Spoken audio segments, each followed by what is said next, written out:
All right, I'm back. And so as we get into Isaiah now, in 2nd Nephi chapter 6, Jacob is now speaking 40 years later. That's end of verse 5, or chapter 5. And it suffices me that 40 years had passed away. And so now the words of Jacob, brother of Nephi, spake unto the people of Nephi. And Bruce R. McConkie put in the chapter headings, Jacob recounts Mormon history. Their great and abominable church captivity and return to Zion. See how to decode the Book of Mormon now? Whole new understanding. You have broken free from the chains of the wall and have seen that there were puppets casting their shadow on the wall that you originally believed was Jesus, and have peeked over and seen that it's a campfire where it's a bunch of people running around with their little puppets. Allegory of the Cave, Plato. Your eyes are opening. You're seeing the bigger picture. And so the ministry and sign in the latter days, that's crucifixion. It's the Ankh for eternal life. It's the sign of the death on 8 April 2024. Again, the Roman period was not historical in the Gospels. They are apocalyptic literature too. And so let's add those to the other mentions that I'll list at the beginning of the video. Gospels, not just Matthew. And so yes, Jesus of the Gospels is a type and shadow, a parable for the latter days and the latter day Christ, for the Exodus. And in this particular case, there is no real Exodus. It just ends with the sign on 8 April 2024 with the marriage feast of the Lamb to come. As he tells Mary, his wife, woman, don't touch me sexually. I have not yet ascended to the throne. With our wedding feast, the wedding supper of the Lamb at the temple. So again, it's not historical. Numerous examples of why it's not historical, called anachronisms. And for some weird reason, people don't care about anachronisms in the Book of Mormon anymore. What's up with that? Anachronisms used to be the big thing. You all get bored with those? I gave you new information. Anyway, help received from the Mormons, the Great Abominable Church Mormons, and their latter-day restoration when Mormons will believe in the true Messiah. Well, they believe in Jesus. Exactly. And so don't ignore the dates. Bruce is wrong. I'll know no better than I know now. Burn the books. They're all racist, bigoted, sexist, hateful of the poor, had to be edited multiple times anyway. Alright. So, yeah, then we get to Isaiah chapters, compare Isaiah 50. Isaiah speaks messianically. Yes, prophesying of the latter days, right now. This is what he's talking about. The scattering and gathering of Israel is using his day and time of their scattering and gathering of the house of Israel for our latter day scattering and gathering. And I went over that with you. It's section 101 of the parable, starting in verse 43. Oh, just remembered, I was meant to do this before we do this. So, yes, we added some more stuff while I was showering, shaving, and shopping. Alright, so I finished off the last segment talking about how I have records and such. Just because I have records doesn't mean that your responsibility is over with. I may be murdered. My record's destroyed. They may not make it. And so then it would be up to you. There's the movie Book of Lehi, or not Lehi, Book of Eli, with Denzel Washington as a blind man. And, he's blind. The Bible is Braille. I just revealed the secret. It's rated R movie, so most of you are most likely unfamiliar with it. Because the R rating is an evil idol god that will smite you down and keep you out of the celestial kingdom. Oh, you don't want R-rated movies to keep you out of the celestial kingdom. It's an idol. Cut it out. We don't worship idols. It has no power over me. So, drop the crystal ball, David Bowie. And so, in that one, yes, he's traveling to the west. He doesn't know why, he's just inspired to do so. And he's carrying this book, which is the Bible in Braille. And he knows how to read it, and apparently he's been memorizing it because of the ending. Spoiler alert, in case you haven't seen it. Enough years have gone by, so... and so, yes, he finally gets to his destination, and he loses the book. It's destroyed. But he had it memorized, and so he's lying down as the people on the island off of San Francisco area and Bay Area are there trying to record and collect all of the records to make sure that they're preserved. And so there he is reciting from memory the Bible to the one guy who's writing it down. And so everybody needs to be like Denzel. If I could be Denzel. And so everything in any format you have, bring it. Whatever you can bring it. Your favorites. Don't just assume that I have it because I said I had it. You know, not just essential stuff. Any stuff you have. You know, the music, videos, even if they are on VHS. There is the technology out there. We'll scavenge around for it so that we can get it digitized if necessary. And PDFs or books, we can get scanners to do all that. So bring whatever you can. And so yes, Legos, toys, all of that. We're going to need to occupy our time, won't we? Kind of boring reading scriptures all day.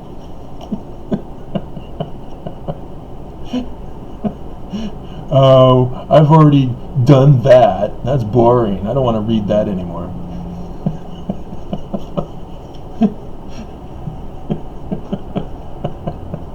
I already fulfilled that scripture. Boring. So, yeah, bring it. Bring it. Bring it on.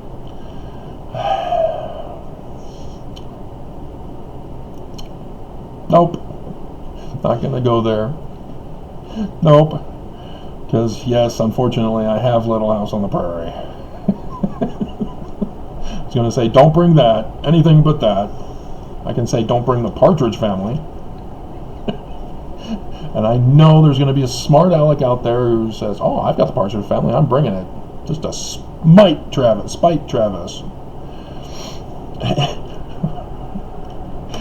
And if you're thinking that chick flicks are going to annoy me, you've got another thing coming. I just don't watch them because they make me bawl.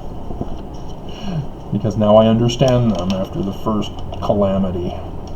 It's amazing. Alright.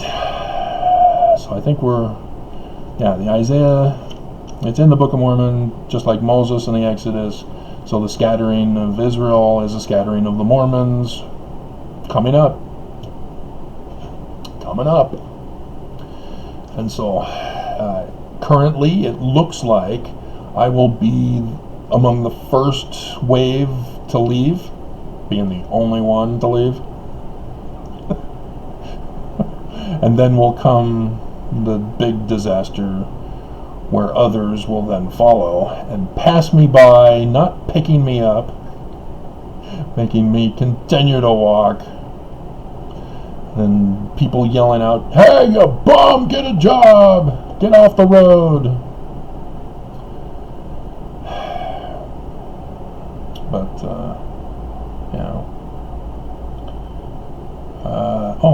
we can, that's right. We can add these in here, too.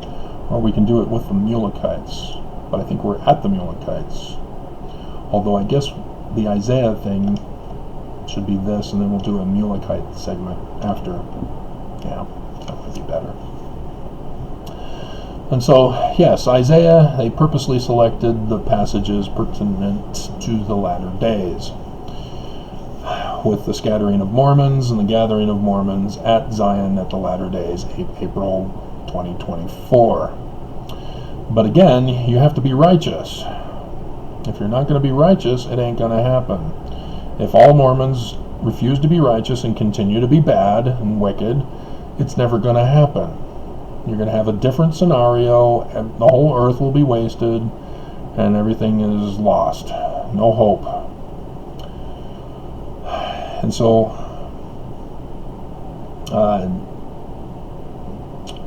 we can include that part, I guess. You might have a prophet who survives. You might have a member of the 70 who survives. Area 70, especially around the world. You'll have Area 70s. And you'll have stake presidents who will survive, whether in Utah or around the world. And bishops, likewise. And so you're going to see, as I sort of mentioned and alluded to with stake presidents versus bishops, people will be trying to see who has the highest ranking authority to lead them in the Exodus. You never even bothered to study your own Mormonism.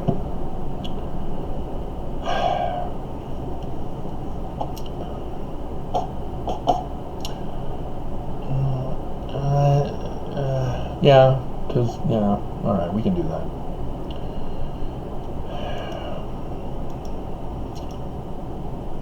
Section 107 of the Doctrine and Covenants, explaining to all Mormons that there is no true church on the face of the earth anymore, because nobody followed the process of succession in verse 22. There was supposed to be a vote, and there was no vote. Everybody just went and followed whoever claimed to lead the church. That's not how authority is done. Nonetheless, that's how it was done, and so the church fell with the murder of Joseph and Hiram. It's a real simple thing. We tell Christians that. When Jesus and the apostles all died off, the church fell into apostasy. If we went further, we would show that the bishops were the ones who were left, and they all claimed to be the one true church. And then Constantine came along and said, you will all be one, or you will not get funding for your organization.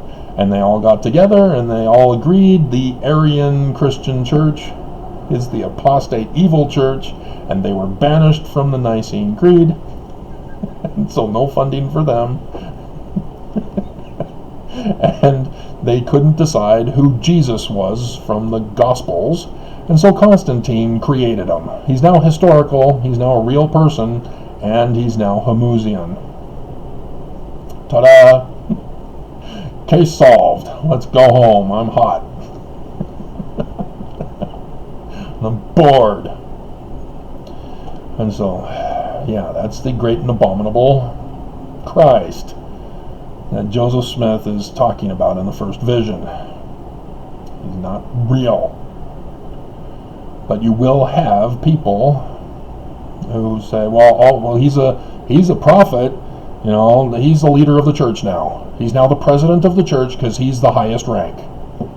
Just like the Catholics or the Christians did under Constantine, after Constantine established that he's now the one true church, uniting them all together, and so they then had to go back with their anachronisms and say, okay, well, if the Holy Roman Empire is the one true church, then we probably, after the apostles all died off, we should make Linus, the Bishop of Rome, the next successive pope.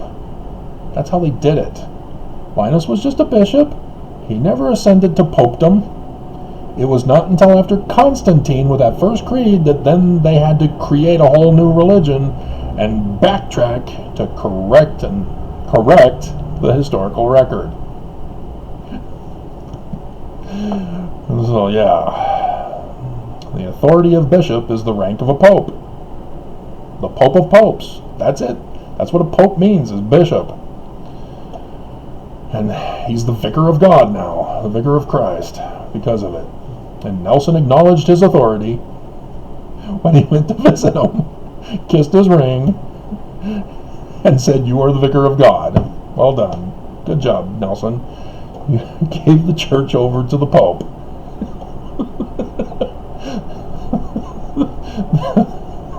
The false Christ of the latter days gave the church of Lucifer to the Pope.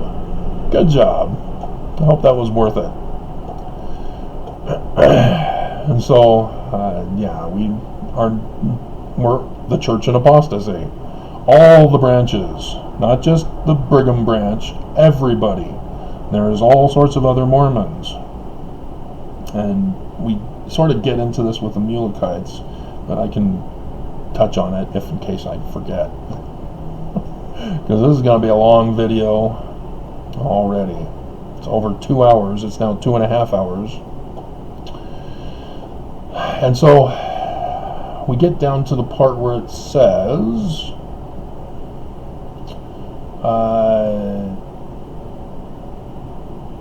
verse 28, and then we'll go to 27. So here's the problem. If we lose, let's see, 6. So if we only have 6 prophets remaining, we do not have enough to form a quorum. A majority may form a quorum when circumstances render it impossible to be otherwise. What is the purpose of a quorum? Verse 27, going back one. Every decision made by either of these quorums, and it's supposed to be all quorums, must be by the unanimous voice of the same. And so if you cannot, every member in each quorum must be agreed to its decisions in order to make their decisions of the same power or validity one with the other. And so if you do not have a majority, you do not have a quorum. You do not have a quorum, you cannot make decisions. You see what Brigham Young did? He didn't just destroy Joseph's church. He ruined his own.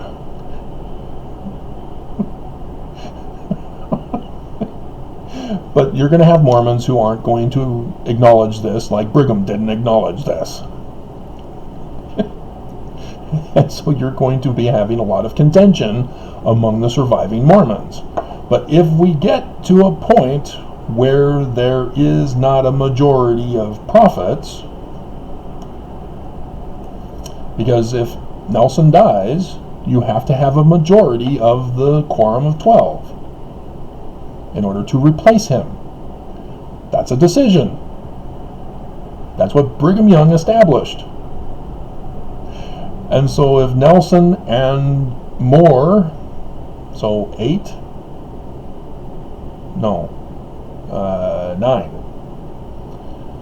If 9 altogether, because there's 15,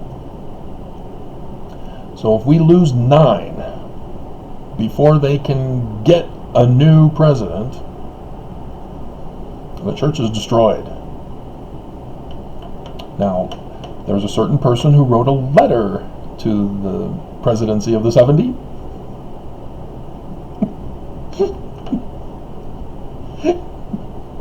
And did a YouTube video on it, and nobody cared, but they cared. They cared so much that they changed the Wikipedia page on the 70.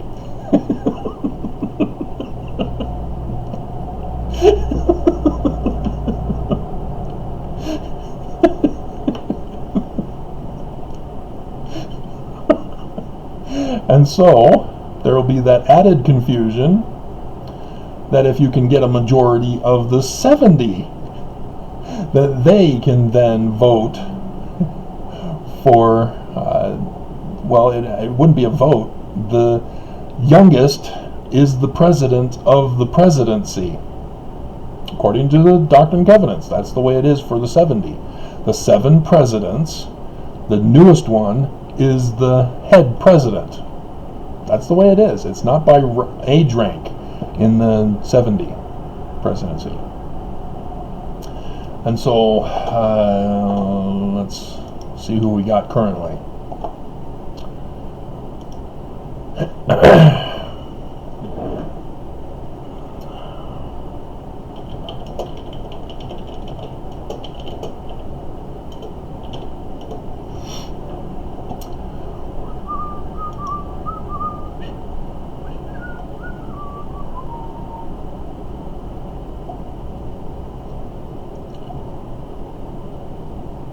Yeah.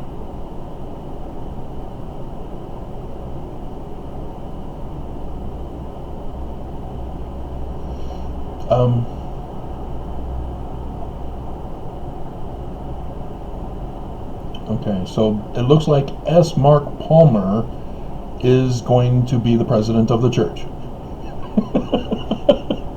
Did you know that, S. Mark Palmer? That's what it looks like, because Paul V. Johnson was put in April 2nd, 2005, so that's older than 2016 of April. Brent H.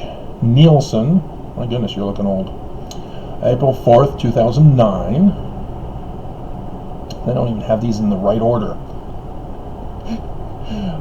Carlos A. Godoy, 5th of April, 2008.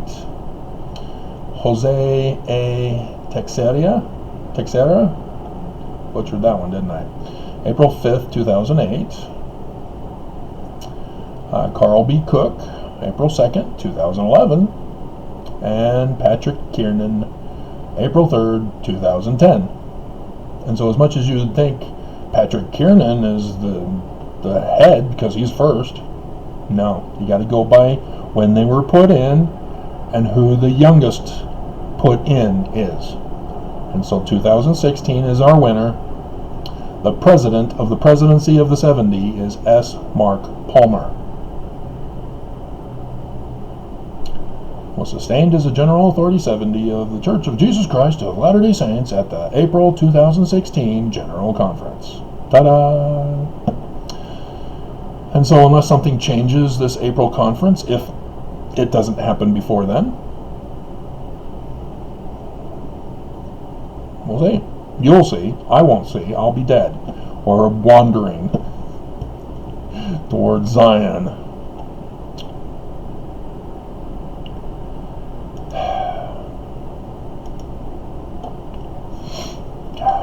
So that's going to be how it works. So if you cannot get a majority of the 70, which requires the majority of the 70 presidency, so if only 3 are left, oops, can't form a quorum, can't make decisions. That is how it's supposed to be. But in times of stress, people tend to say, screw the rules. Screw God. We've got to preserve the church.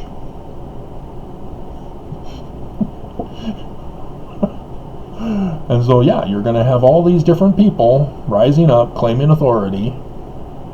You're going to have ex-Mormons all around the world. You're going to have branch-off Mormonism all around the world. I don't think there really is branch-off Mormonism around the world. Maybe. There might be some proselyting ones. I don't know. But, yeah, when Salt Lake and the Mormon Church, Brigham Young, gone, destroyed, oh, you can know that every other Mormon is going to be immediately activated. Whoa, we're now the true church. I knew it all along. Chad and Lori Daybell, if they're allowed to watch the news, will go, yeah, we knew it. Dear God. So, yes, we gotta now take a pause, a moment of silence, to remember that tragedy of Mormon history.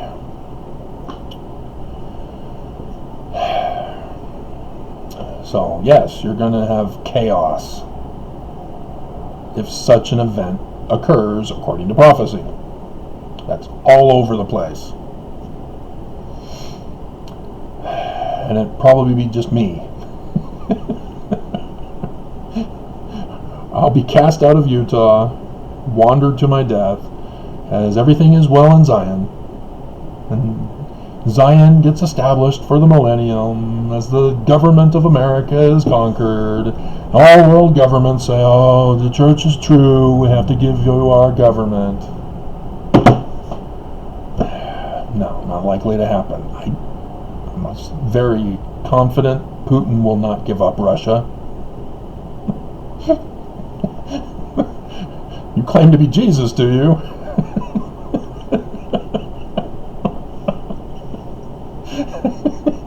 We'll see about that.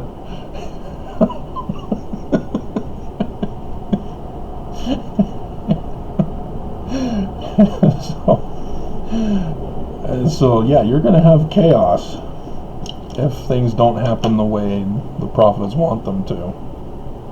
But that's what happened with the early Roman church. They fractured, and every church went their own way with their bishop. And they weren't really bishops in the beginning. They were just people who, were eloquent enough to get a following. And then they became bishops. And then bishops battled against other bishops. You're not the true bishop, I'm the true bishop. You're not the true creed for your creed or your specific gospel. So chaos. That's what you're looking at with the Exodus. And so yes, you're going to have other branch-offs thinking it's their turn. And so, yes, you do not want to go to Missouri. That's not the place. And you've already got two other churches that are already going to say, oh, yeah, you're the false church, so we're not stepping aside. So the temple lot and the community of Christ, they're going to be battling it out between them as to who's true. Because all you Mormons of Brigham Young of Utah, yeah, you're now the false church in their eyes. And you were destroyed. As prophecy said, great and abominable church is to be destroyed. Babylon, the whore, destroyed. That's what they're talking about.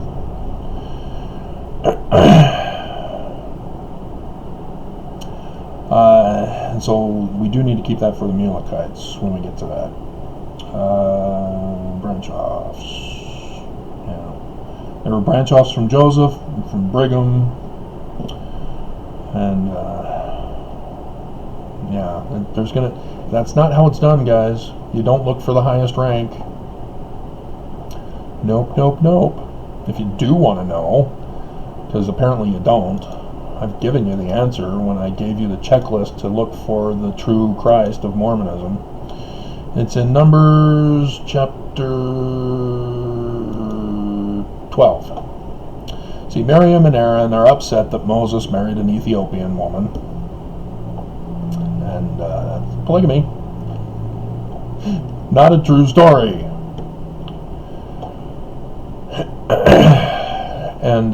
And so they think that they know better than Moses, and that Moses has fallen, and so they're going to lead the church now. Notice Miriam is going to lead the church. And so Jesus himself comes down at the tabernacle. Hear now my words, read my lips. If there be a prophet among you, I, the Lord, will make myself known unto him in a vision, and I will speak unto him in a dream. So you're looking for somebody who's had a dream, and as a dream, it would be Jesus, or Hinckley, because he's the Christ too. They would give him keys in the dream. They would speak to him about the latter days, full glory, in a dream. You just read it. That's the Torah. That's who the Jews are looking for. Who are you looking for? Because you got all these Mormons all over the place, all these different branches, all individuals thinking differently about Mormonism. And so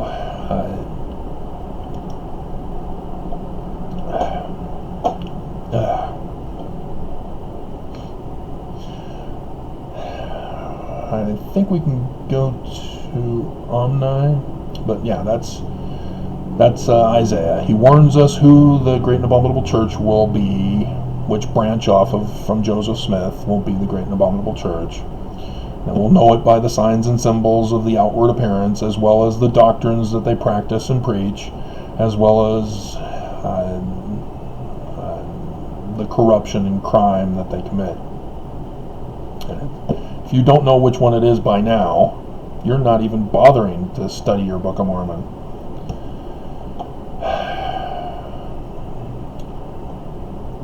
So, yeah, I think that's that for Isaiah.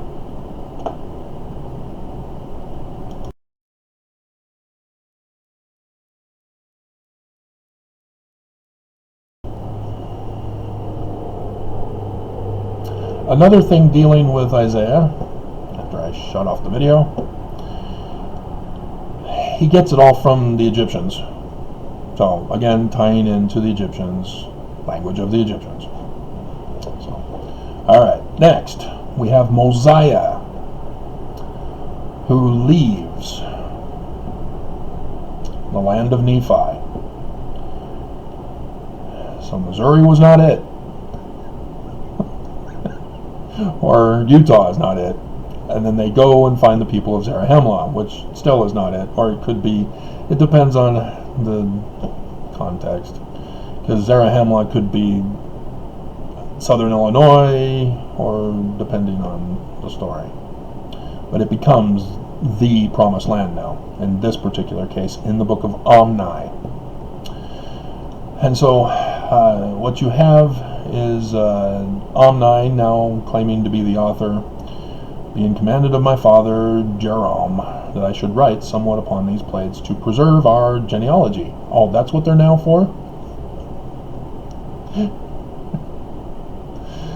And bloodshed and such forth and forever. And then another person is given to him, I confirm upon my son Amaron. So why are we calling it Omni? Shouldn't it be over with? And so verse 4 should be the book of Omni. It's only three verses for the book of Omni. I just summarized it, huh? Let's see. Write a few things. Father, wow. So yeah, 320 years had passed away. The more wicked part of the Nephites are destroyed. And so back in verse 2, Omni fought with the sword to protect the Mormons from the hands of the Mormon enemies. But he's a wicked man. All Mormons say that, especially the men who are married.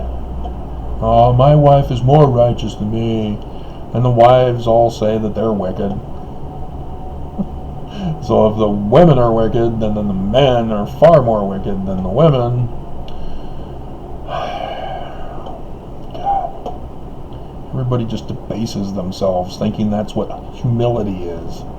No, humility is telling the truth. When Jesus said, "Hey, I'm the Son of God," he was being humble because he told the truth. And nobody catches on to that. Alright. So here, we've got Latter-day War that's going on here. Mormons are fighting amongst each other, murdering each other. Yeah, aren't they? Let's see. And yes, we've got wars in America as well as Civil War, officially physical battle. Civil War is on the verge, as we already are divided as a nation. So that is an interesting scenario. Would the destruction of Salt Lake City and the church impact the rest of the United States as part of the Civil War part? Won't know until it happens. All I know is that I'm getting a better understanding of the Exodus part because I'm about to live it firsthand.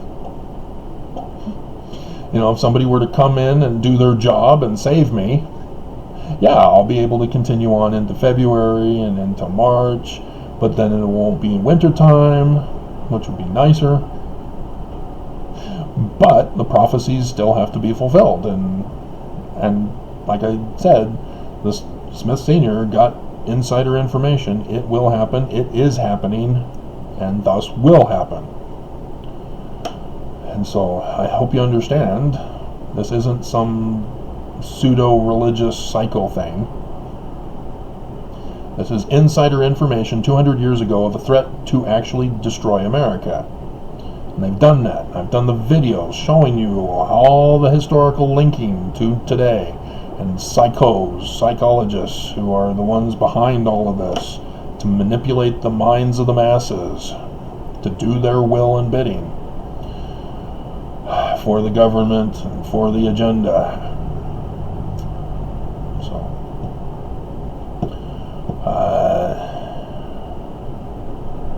yeah. The bomb. I think I'm in the middle of that, or did I finish that? No, I'm in the middle of it. Again, the body of proof. But in two-parter again. They're getting kind of desperate at the end. And they didn't seem to understand that it wasn't the types of shows, because that's why people were interested in it in the first place. The problem that people had with it is that they could not get her with a love interest counterpart to the show that would work. You know, the first guy, you know, that's why it went great. Oh, okay. Everybody expected them to hook up and tease each other back and forth. Oh, I don't know, does he really like me? Oh, you know, those kinds of sexual banter back and forth in the show. But then he goes and gets another girlfriend. And so the main character is there without anybody. And they tried to get an FBI agent involved, and they tried to get a gardener. No, a landscape architect. A landscaper.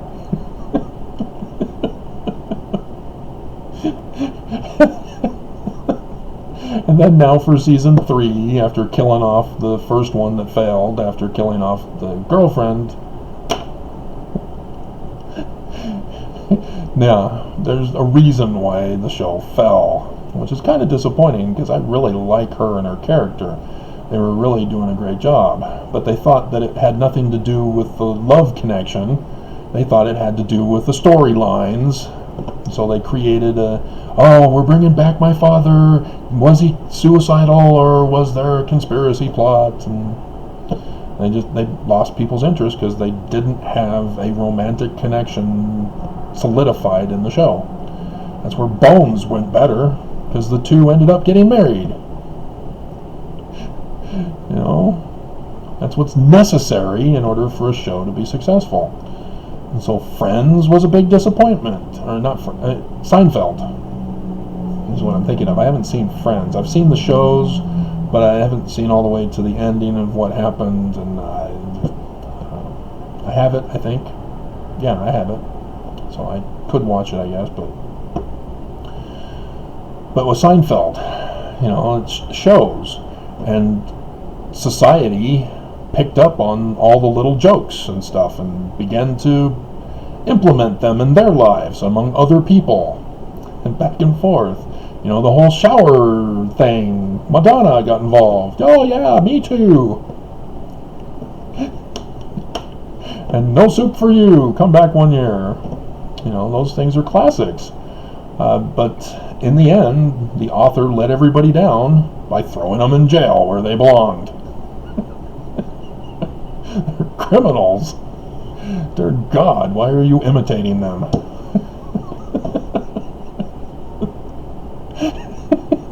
It's supposed to be a satire. Like The Simpsons. You're not supposed to imitate them. And so, yeah.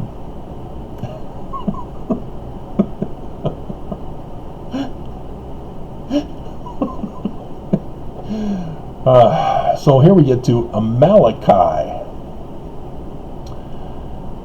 the son of Abinadab.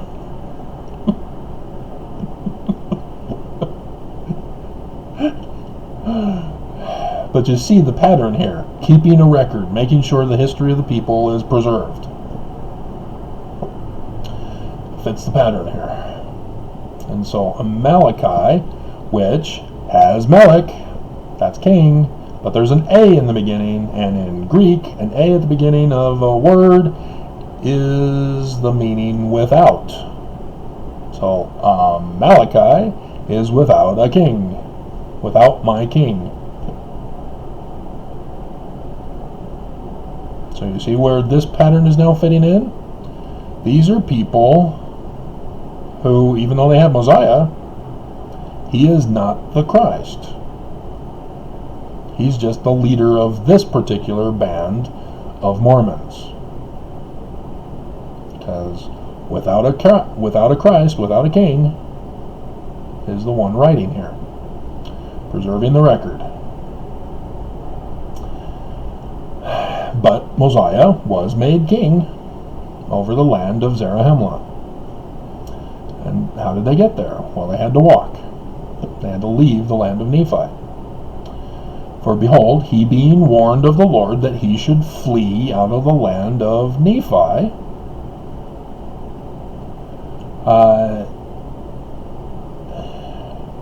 it doesn't say that he went with Mosiah. It just, let me read this. Behold, I am Amalekite, the son of Abinadab. Behold, I will speak unto you somewhat concerning Mosiah, who was made king over the land of Zarahemla. For he being warned of the Lord that he should flee out of the land of Nephi, there's the Exodus pattern. So Mosiah is the Christ that he is talking about, as his name says, without a Christ, without a king. Melech. Melech.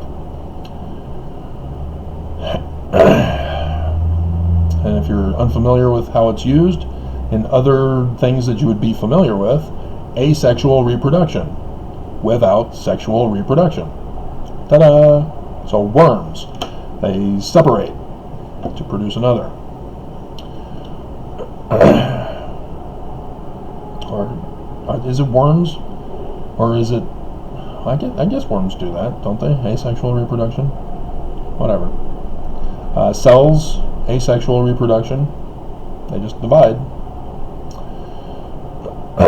That's why A is in front of it. Alright, so Mosiah is a king. He was made king by the people, which is important to understand, because other passages of prophecy for this is that people won't realize who their king is until they get to the promised land. So when Mosiah gets to the promised land, he's made king. Important to understand. I've been warned, flee out of the land of Nephi. And as many as would hearken unto his voice, unto the voice of the Lord, should also depart out of the land with him into the wilderness. So I fit this currently. This video, are you going to listen to the voice of the Lord and depart with me? Bring a car. Something that will carry my stuff into the wilderness.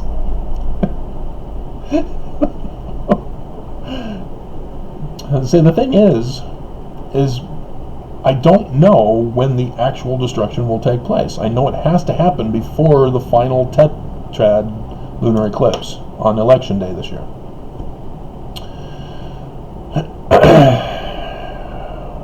And so, I don't know. There are varying time frames throughout these Exodus patterns. So, again, like I said, if I am preserved, like I get less than $50,000, which from my mom life insurance policy, if I happen to get it, and it's less than $50,000, then I can still stay here for a few more months. But,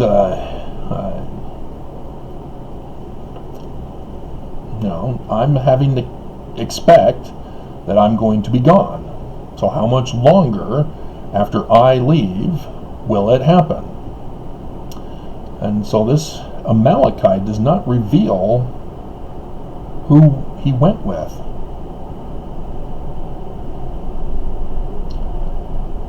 So let's keep reading, see if he reveals it for us.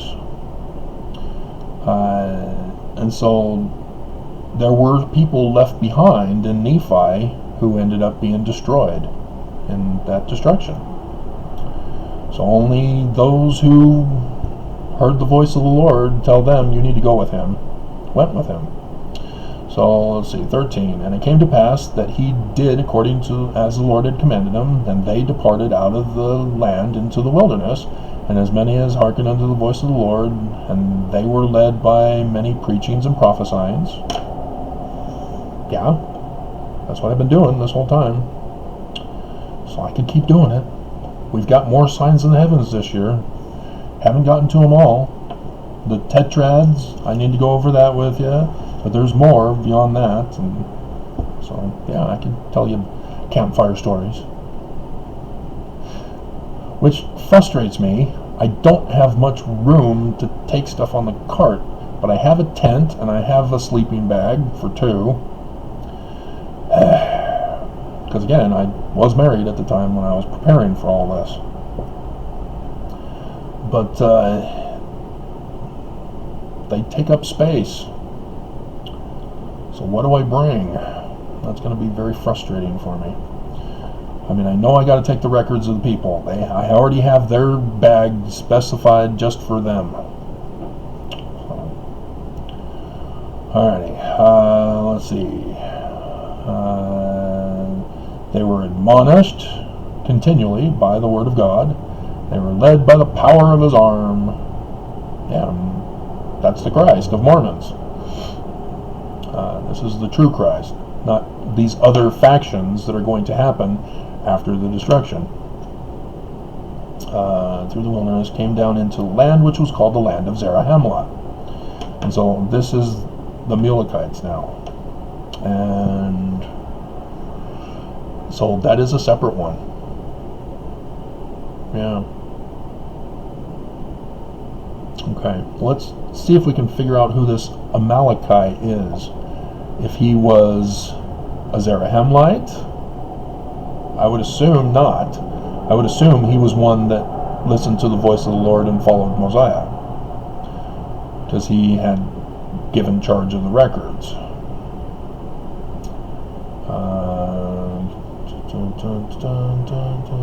Don't want to do any spoiler alerts for the Mulek part.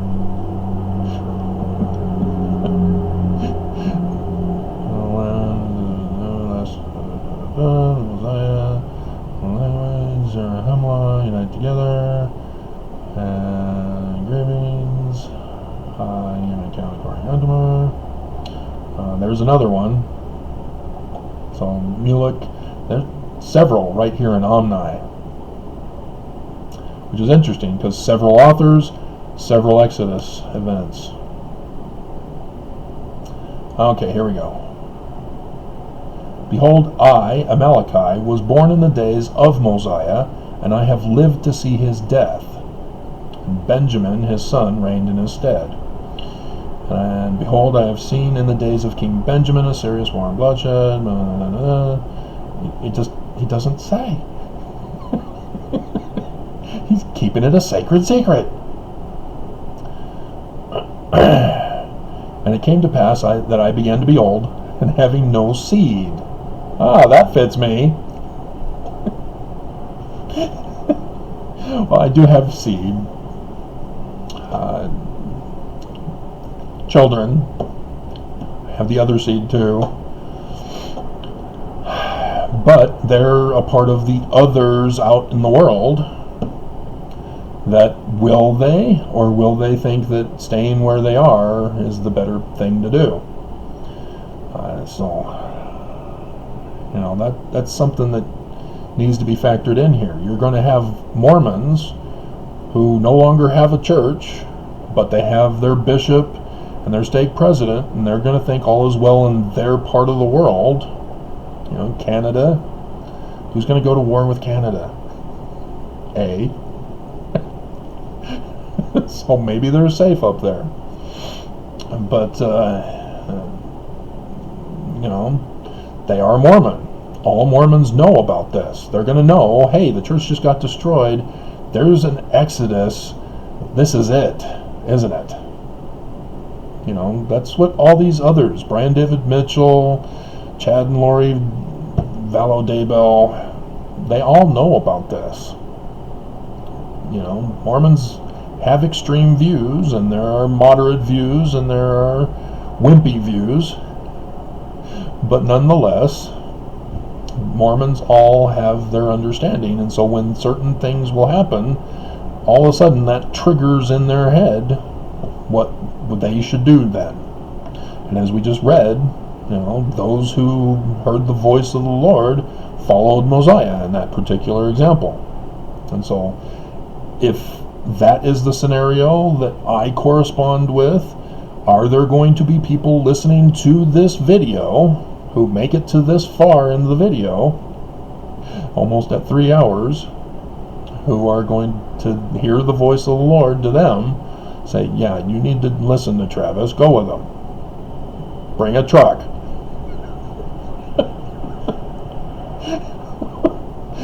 But again, it will require an exceedingly amount of high faith, because you're not seeing the destruction of Utah yet. Laman and Lemuel are pissed.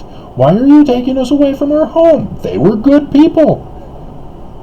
They didn't sin.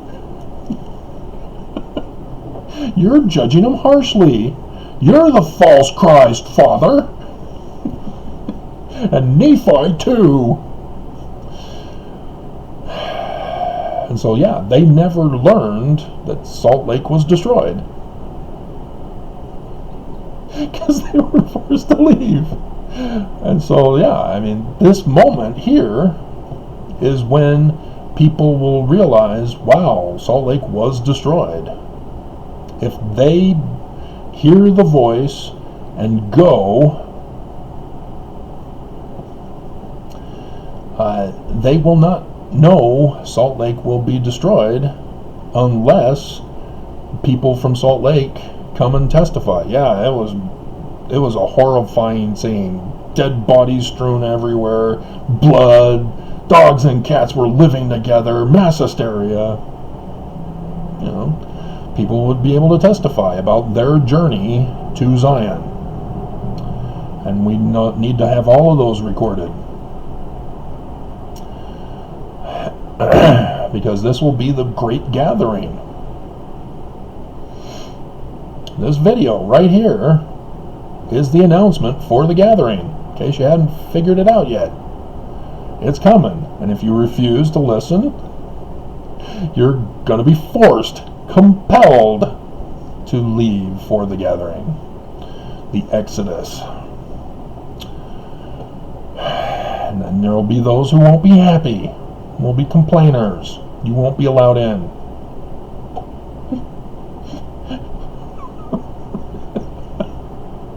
And again, the parable of the 10 virgins. It's right there in the same vicinity. It's part of it.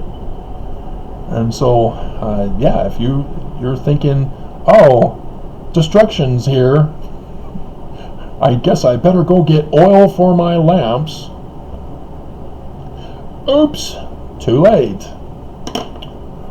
You stayed behind. You were left behind because you stayed behind. You were not a part of the rapture.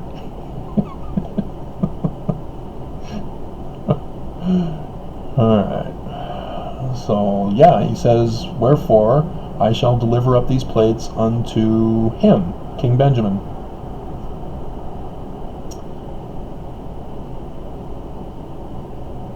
Exhorting all men to come unto the God, the Holy One of Israel, and believe in prophesying and in revelations.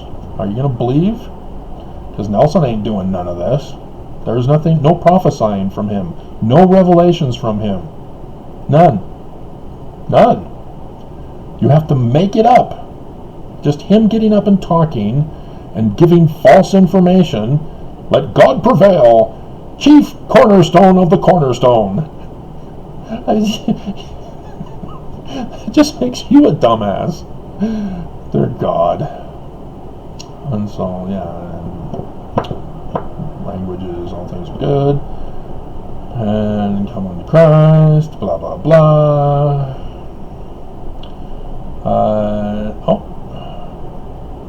Let's see. I would speak somewhat concerning a certain number. That's Zenith, isn't it?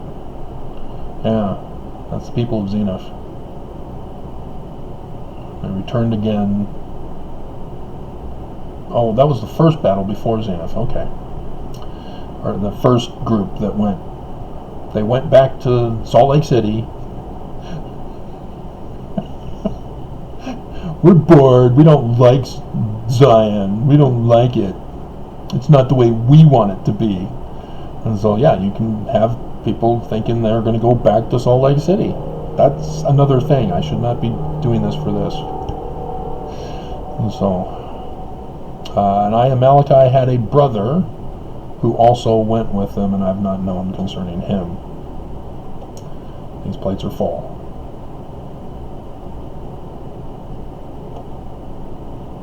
Huh.